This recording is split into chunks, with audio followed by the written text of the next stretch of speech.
And we are back with the third segment of the GSMC Sports Podcast presented by the GSMC Sports Network. And in this third segment, we are going to be giving an update on the Jimmy Butler trade scenario, like what's going on, what sort of obstacles is Jimmy Butler going to have to face with this trade, and also what teams he's interested in being traded to. So this is like arguably the biggest story in the NBA right now. Where will Jimmy Butler go after like the relationship between Jimmy and the Miami Heat have seemed to have dissipated? And it has been reported that now Jimmy Butler has already made his decisions on which team he would like to get traded to, and given his recent trade request. So he said that according to Jake Fisher, and several league sources, they believe that Jimmy Butler wishes for a team up with Kevin Durant and Devin Booker over in Phoenix. And teams like the Grizzlies and the Bucks are being informed that they should not trade for Jimmy Butler, and the Suns seem like a more realistic destination each and every day that he remains on the Heat. Quote, "The Suns are the destination Butler desires on the other side of his standoff with the Heat," Fisher said. Quote, "You hear the same sentiment even from executives with teams that have been mentioned as potential Butler suitors." And both the Suns and the Heat have the financial pieces to make the deal with Jimmy Butler, so it definitely could work.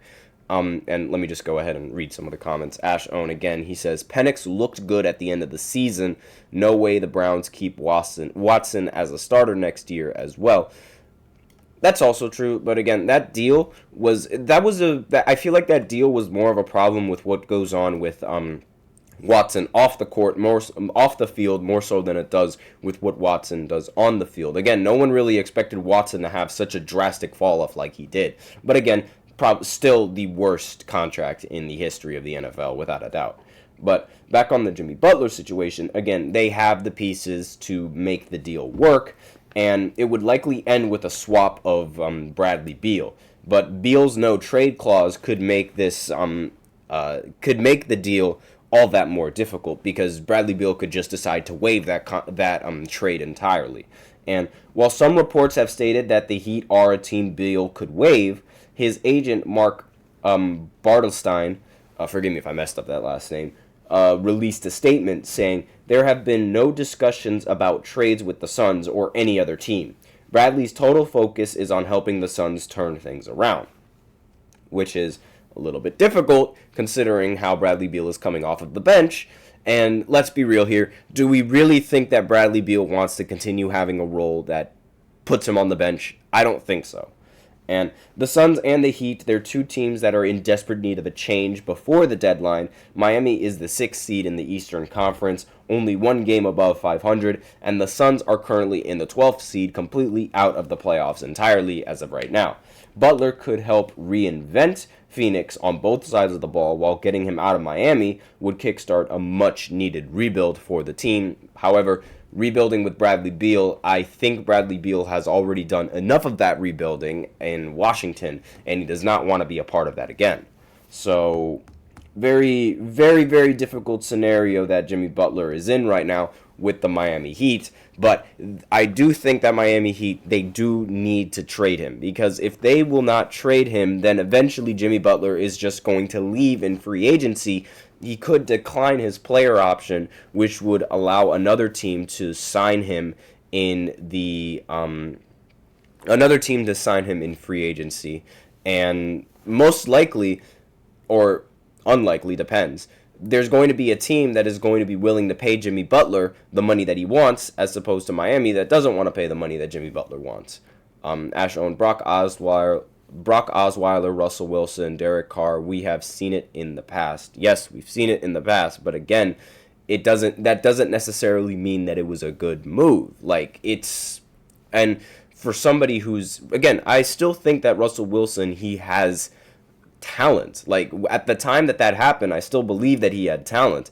But with somebody like Kirk, like, you can't really compare Kirk Cousins to Russell Wilson. And Derek Carr, like, you could definitely do that comparison. Derek Carr is probably, like, the best loser in in NFL history. I'm sorry to say that, but it sounds funny, but genuinely Derek Carr to me feels like the best loser in the history of the NFL. He always seems to play well in some games, and even in games where he still ends up losing and he tends to play well, but then he'll have like a lot of stinker performances, which again, the best loser in the NFL. It's so weird to say that, but that's really what it feels like with Derek Carr.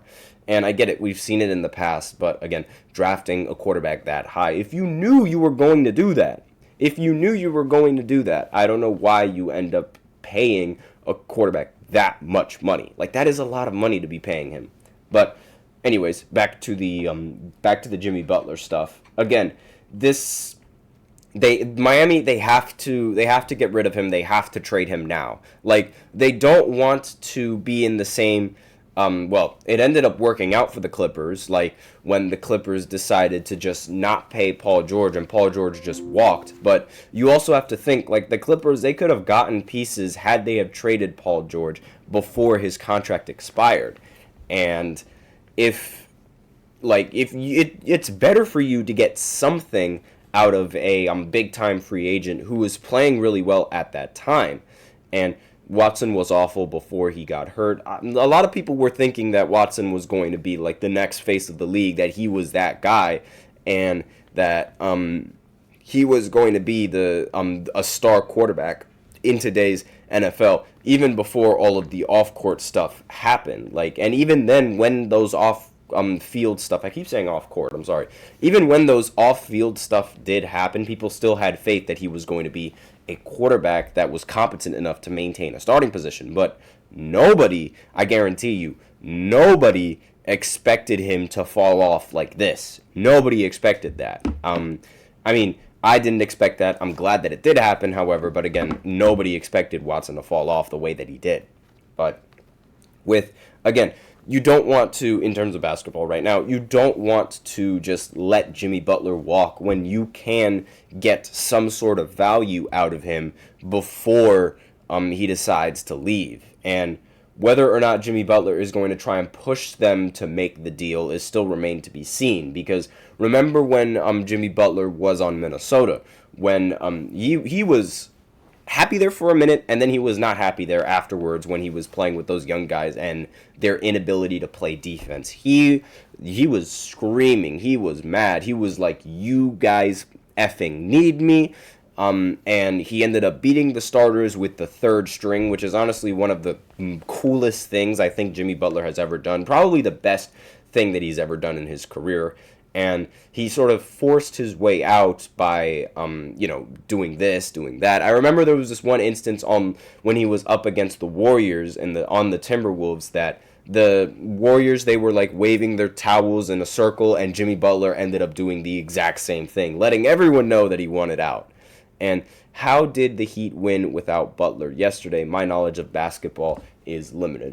I was going to talk about that in a later segment, but I might as well go ahead and do that anyway. Let me just go right ahead and find it. Now, the Heat, they did not play yesterday. I do not see their game coming up on the schedule, so they did not play yesterday. I think you mean the game that happened before on Tuesday when they went up against the Golden State Warriors. Like, I think that's the game that you're talking about. Simply put, the Warriors, they're not as good of a team as people thought that they were. That's really the big reason why they ended up losing that game. And it's not like the Heat had any dominant scores in that game, but to be fair, when Steph Curry is the only player that's dropping 30 points and the rest of the team can't even get close to 20, that's a big flaw. And the Warriors as a team, they ended up shooting 14 for 50 from the three-point line, which is 28%. That's not going to let you win a bunch of basketball games if you're shooting that badly. Compared to Miami, who shot 16 for 40, which is 40%, it's very difficult to win when you're shooting that badly from three. And you're just wasting possessions. Again, there were only two players on the Warriors that ended up hitting multiple three-pointers, and those two players were Steph Curry and Buddy Hield, excuse me. And Buddy Hield, he only made 2 three-pointers. Buddy Hield is like such a conundrum. There's like a cycle that Buddy Hield goes through. It's like he plays really well on a new team, balls out, and then people question why he gets traded and why he got traded. Then he goes through a terrible slump, and then that's when people realize why he got traded, and then he gets traded again. That's usually the cycle that Buddy Hield goes through. And right now, we are on the cycle stage of where people realize why Buddy Hield gets traded, because he is so inconsistent. He was great at the start of the season, but now he's completely fallen off. And the rest of the Warrior squad has fallen off with that as well. So, did not expect to do a recap this early. But again, with the Jimmy Butler scenario, if you're Miami, you got to get rid of him. And you got to do it now. So that's all that I have in the in this third segment. That's all the time that I can muster.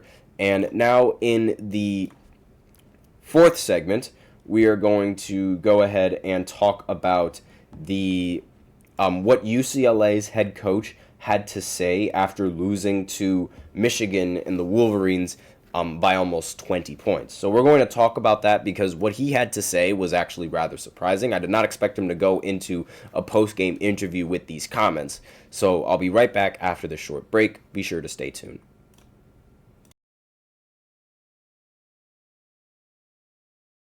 For the best and latest podcasts available anywhere, go to the podcast app on your cell phone and type in GSMC.